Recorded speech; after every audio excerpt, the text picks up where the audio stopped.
Okay, so this is my review of episode 1 of the new Showtime series, Your Honor. This episode is directed by Edward Berger and written by Peter Moffat. This show is actually an adaptation of a Israeli series, Kuvodu, and now it's being Americanized. And what drew me in to cover this show is, of course, the leading man here, Bryan Cranston, who's actually the leading role in a TV show for the first time since Breaking Bad ended in 2013. So I'm sure it's a big reason why a lot of people are viewing this show as well and giving it a shot. So this show takes place in New Orleans, and it's a story about this judge, Michael, and his son, Adam. Now, even in the first scene with Adam and his girlfriend, I always find it silly that they have to show us two naked butts right away. I don't really see the point. I don't think anyone's really asking for that. So that's the foot the show starts on, visually. But the important story here, starting up, is that this takes place on the anniversary of the death of Adam's mother. And on a rewatch of this episode, you'll catch a lot of things that are really important that will definitely be something that comes back to haunt Adam and his father in court. One thing I caught was that the neighbor is this lady that sits on a porch outside basically all day.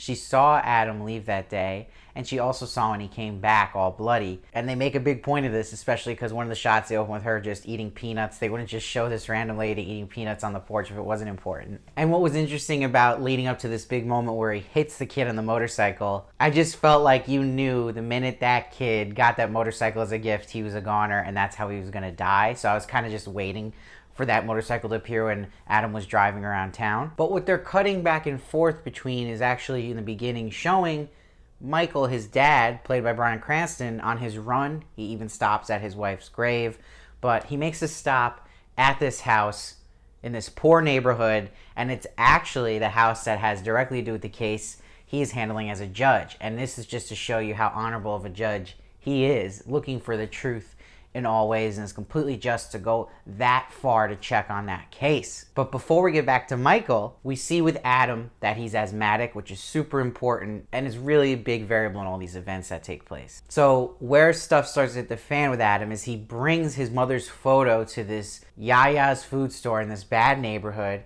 clearly the spot his mother died. But you see there's like this gang that comes up to him and he wants to get out of there. He starts panicking. His asthma starts kicking up. But what's even crazier is there's a car following him. So that's what's causing him to drive really fast and not focus clearly, and eventually leading to him hitting in this motorcycle, and he can't reach his inhaler. But that's a little another thing you got to pay attention to, is that when he hits this motorcycle, the car that was following him was still there, sees what happened completely, but turns around and leaves the scene. That's also going to be very important. Who was in that car? What was the eyewitness? The most frustrating thing about this character in Adam is that the minute he hit the kid on the motorcycle, he doesn't first go and grab his inhaler in the car. He first goes and checks on the kid. And this is just so frustrating to watch because he's having this asthma attack but also panicking, so that when he actually uses the kid's phone to call the police, he doesn't just open his mouth and tell them what happened. So you could tell, yeah, he's in shock, but you find yourself screaming at the screen at this kid. But again, more little important things like the kid who was hit, his dad's calling him on the phone at that moment right before Adam actually makes a call to the police. And that also that Adam attempted CPR on the kid, which is definitely going to leave DNA all over his mouth, which will be important. But this little detail you gotta catch, which will come back later around, which will also make you so frustrated at Adam, is that when he decides in the reverse order now, which wasn't smart, to actually go grab his inhaler to stop his asthma attack at the car, he decides when he's laying against the car, just drop his inhaler, which was so dumb. Leaves it right on the ground for them to find later on at the end of the episode, which we'll get to. And where he really screwed up, because he had a couple chances here to redeem himself, was when he actually was coming down a bit from his panic attack and his asthma attack. The police were still on the phone. He had every chance to still just say what happened, and he decides not to. Just dumb. You might as well stay at that point, tell him what happened, especially because you know you just gave the kid mouth to mouth and put your DNA all over the scene. And adding to, like I said, when he came home after this happened and the porch lady eating peanuts saw him, he also stopped before that at the gas station, and they show you that he's on the camera. So these are all things just going against his favor. So now let's go back to Michael. I love when they show him as a judge. When the defense lawyer comes in, he says he's late because he has prostate cancer and he has to pee every 15 minutes. this got huge payoff because Michael would end up using this on the bridge when the cop sees him and says the reason he's there is because he has to pee and he has prostate cancer. So nice writing there, making everything count here and have purpose. And just to pay off the setup of Michael's character and what we know about him being this honest judge is that he calls out this crooked cop for trying to just get this person put to jail on a lie, and he even says, "You might be a liar of the vilest kind." So this to me seems like if we're going from pole to pole character writing, which we've seen with Bryan Cranston before, obviously in Breaking Bad, he's this honest judge here, but I have a feeling obviously that line is foreshadowing that he's going to become the vilest liar by the end of this show. Is Bryan Cranston Breaking Bad again? We will see. Also, quick little important scenes is that when he's leaving the court, we meet this guy who's running for mayor, who's gonna be this powerful person that Michael knows, and he says Michael saved his life. So this is gonna be a powerful figure that Michael clearly knows owes him a favor and will probably help his side.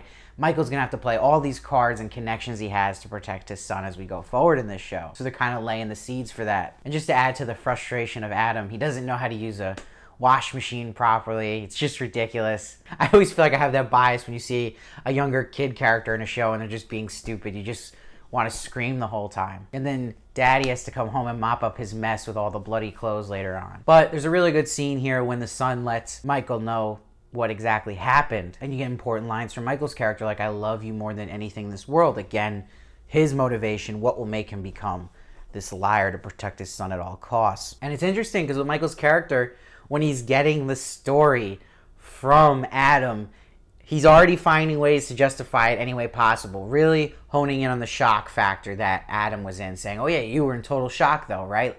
And you could even see in Adam's face, played really well by the actor, that he feels guilty still and that he knows he probably could have still done this better. It's not totally justifiable. Even though he was having a panic attack, even though he was having an asthma attack, there were still moments he could have redeemed himself and he left the scene and left someone to die, as he says. But the dad doesn't want to hear that. The dad wants to justify this in his head to protect his son. Even going to the extremes, comparing it to when his mother died, and that put him in shock. So it's like, yeah, this is part of who you are. So clearly they're going to use that as the case to defend him. But they both get to their senses here, and the right move is to go to the police station. And it's important to remember, Michael put in this call to the police station first that they were coming, so that's going to be held against him as well. But we get this big twist that the father of the boy on the motorcycle is this crime boss, Jimmy Baxter, played by Michael Stuhlbarg. So this stops really all of Michael's plan here. He knows this is worse than he could have imagined, because it's not now just going to be a case of making sure his son doesn't go to prison and they can get out of this and he can use his connects.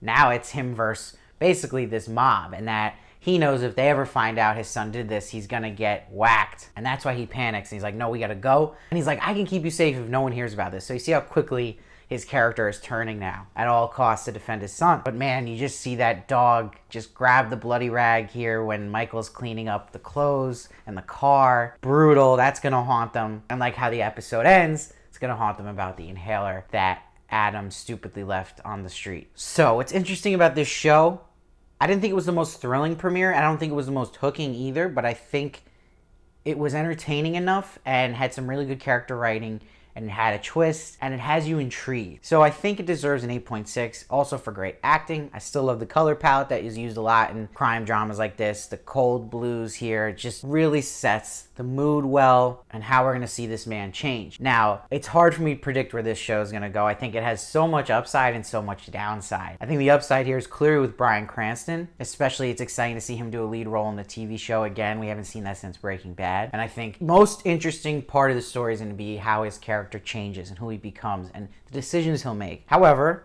I think the downside is keeping it interesting over 10 episodes, because we already know exactly what happened the day of the motorcycle accident. We saw it with our own eyes. So how much will keep us invested and hooked? There's not really much mystery here. So is it just going to be this war between Michael and Jimmy Baxter? How well will this hold up for 10 episodes? Will it drag on?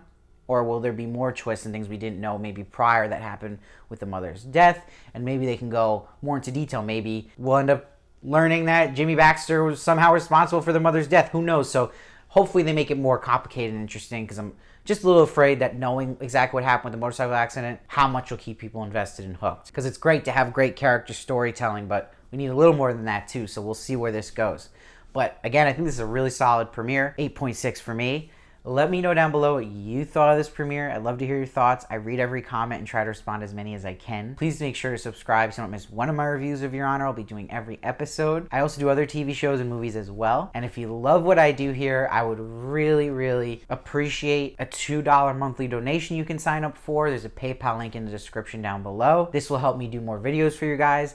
That will make sure I can do this full time and get you a bunch of videos out a week and cover as many shows as possible. So if you like what I do, that would be the best way you can support my channel. I'd be forever grateful. And please follow me at Steve Varley Show on Twitter and Instagram for more of me. And I'll see you next time.